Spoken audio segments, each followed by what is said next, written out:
ඔයාටත් ගෑස්ට්‍රයිටිස් තියෙනවද? බඩේ ගෑස්ද? බඩ දැවිල්ලද? එක එක්කෙනා ඔය වගේ විවිධ නම් වලින් ගෑස්ට්‍රයිටිස් හඳුන්වනවා. ඔය මොන නම කිව්වත් ගෑස්ට්‍රයිටිස් තියෙන ඔයා දන්නවා ඒක මොන තරම් වේදනාකාරීද කියලා. ඉතින් අද මම ඔයගලන්ට කියන්න යන්නේ කඩේ තියෙන එක එක බෙහෙත් ಜಾති බීලා විනාඩියෙන් ටිකකින් ගෑස්ට්‍රයිටිස් අඩු කරගන්න ක්‍රමයක් නන් නෙවෙයි. ඒවා වලින් කවදාවත් ඔය ගෑස්ට්‍රයිටිස් නිට්ටාවට සුව කරන්නේ නැහැ. తాවකාලික සුවයක් විතරයි ඔයගලන්ට ඒ වෙලාවට ලැබෙන්නේ. ඒ නිසා මුළු ජීවිත කාලෙම ගෑස්ට්‍රයිටිස් නිසා විඳවන්නේ නැතුව එක සතියක් වැය කරලා මේ වගේ ස්වභාවිකවම ගෑස්ට්‍රයිටිස් සුව කරගන්න එක ඔයාලට ගොඩාක් ප්‍රයෝජනවත් වෙයි. මම අත්දැකීමෙන් මේ ගැන කියන්නේ සතියක් මේක බිව්වහම ආයේ තැහෙන කාලයකට ගෑස්ට්‍රයිටිස් නම් හැදෙන්නේ නැහැ. දැන් ඔයාලා බලන්න ඇති මොකද්ද මේ බෙහෙත කියලා. ඇත්තටම කඩෙන් විශාල මුදලක් වියදම් කරලා බෙහෙත් ගන්නවා වගේ නෙමෙයි අපි මේ හදන්න යන දේ වෙනුවෙන් පිට වැයවන්නේ ගෙදර තියෙන දේවල් ටිකක් විතරයි. මයි දියබත්. ගොඩාක් අය දියබත් වලට වැඩි රුචිකත්වයක් දක්වන්නේ නැහැ. නමුත් ගෑස්ට්‍රයිටිස් කියන රෝගයට ඉතාමත් ගුණ දෙන ඖෂධයක් තමයි දියබත් කියලා කියන්නේ. මේ කියලා දෙන විදිහට දියබත් හදලා ඔයගොල්ලෝ හැමදාම උදේට මේක බිව්වොත් සතියක් යනකම් ඔයගොල්ලන්ට ගෑස්ට්‍රයිටිස් තිබුණාද කියලාවත් හොයාගන්න නැතුවයි. මේක අද්දුටු ප්‍රත්‍යක්ෂ ඖෂධයක්. මේ විදිහට දියබත් හදලා බලන්න. දියබත් නොකන අය දියබත් කන්න කැමති වෙයි. අපි බලමු අපිට දියබත් එක හදාගන්න මොනවාද ඕන කරන ද්‍රව්‍ය කියලා. අවශ්‍ය කරන අමුද්‍රව්‍ය ඩිස්ක්‍රිප්ෂන් එකේ දාලා තියෙනවා. ඔයගොල්ලන්ට ඒකිනුත් බලා ගන්න පුළුවන් ඕන කරන දේවල් ටික. මේ කලින් දවසේ රෑ වතුරේ දාලා තියාගත්තු බත් එක මම පෙරලා අරගෙන තියෙනවා. බත් කෝප භාගයක් අරන් තියෙනවා. මේක එක්කෙනෙකුට සෑහෙනවා. මේ දියබත් හදාගන්න මම ඊයේ රෑ බත් එකට වතුර දාලා අරන් තියාගත්තා. මේ තියෙන එක මේකෙන් තමයි අපි දැන් බත් ගන්නෙ දියබත් එකට. එතකොට මේ උක්කු පොල් කිරි කෝප භාගයකුත් අරන් තියෙනවා. රතු ලුණු ගෙඩි 4ක් විතර මම හීනියට ලියාගෙන තියෙනවා. ඔමිරිස් කරලා හීනියට ලියාගෙන තියෙනවා. ඒක උඹලකඩ අරන් තියෙනවා. ඔයගොල්ලෝ වෙජිටේරියන් නම් උඹලකඩ වගේ දේවල් කන්නේ නැත්නම් උඹලකඩ ගන්න එපා. නමුත් ඊටාම් ප්‍රණීත රසයක් එන උඹලකඩ එකතු කරගත්තාම අවශ්‍ය ප්‍රමාණයට ලුණු දෙහි බින්දු කීපයක් අපිට ඕන වෙනවා. අපි බලමු මේක කොහොමද හදාගන්නේ කියලා. ඊටාමත් පහසුයි. සරලයි. ඔයගලන්ට මේ ගෙදරම තියෙන ಜಾති වලින් මේක හදාගන්න පුළුවන්. ඒක තමයි වැදගත්ම දේ. අනිත් එක මේකේ තියෙන ගුණ ඉතාමත් ඉහළයි. මේ වගේ භාජනයක් අරගෙන මම අපේ බත් කෝප්ප භාගේ මේකට එකතු කරගන්නවා මේ විදිහට.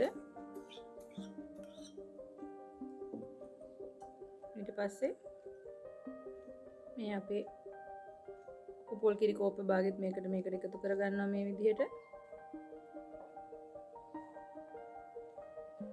ඊට පස්සේ මම මේකට එකතු කරගන්නවා රතු ලුණු ටික. අමු මිරිස්.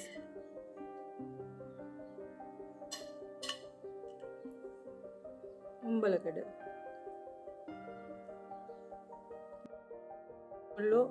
උම්බලකඩ මස් මාළු මුකුත් කන්නේ නැති කෙනෙක් නම් මේක එකතු කරගන්න එපා. නමුත් කන කෙනෙක් නම් අනිවාර්යෙන් එකතු කරගන්න. ඉතාමත් ප්‍රණීතයි මේක එකතු කරගත්තාම. ඊට පස්සේ මම එකතු කරගන්නවා ලුණු. අවශ්‍ය ප්‍රමාණයට එකතු කරගන්න. ඔයගොල්ලන්ගේ රස අනුව. ඊට පස්සේ දෙහි බින්දු කීපයක් මේ විදිහට මේකට මෙහෙම එකතු කරගන්නවා.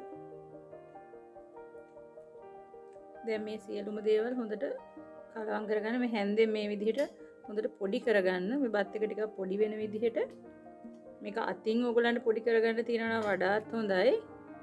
ඉතින් ඔයගොල්ලෝ එහෙම අතින් පොඩි කරලා මේක බොන්න ආස නැත්තම් කැමති නැත්තම් මේ විදිහට හැන්දක් අරගෙන මේ විදිහට හොඳට පොඩි කරගන්න. මේ සියලුම දේවල් කලවම් වෙනවත් එක්කම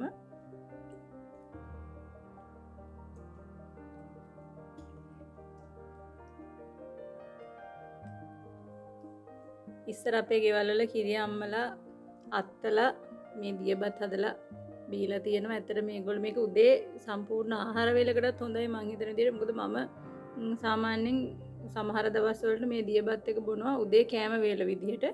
ඉතින් ඇඟට හොඳ සිසිලසක් තියෙනවා. ඒ වගේම ගෑස්ට්‍රයිටිස් වලට ගුණයි. ඒ වගේම හරිම රසයි. ඉතින් මේක බොහොම හොඳ ගුණදායක ආහාරයක් වගේම පානයක් විදිහට ආහාරයක් දෙකම විදිහට පාවිච්චි කරන්න පුළුවන්. ඉතින් ඕගොල්ලොත් හදලා බලන්න. ඕගොල්ලන්ට ගෑස්ට්‍රයිටිස් තියෙනවා නම් විශේෂයෙන් මේක හදලා දවස් 7ක් විතර එක දිගට බොන්න.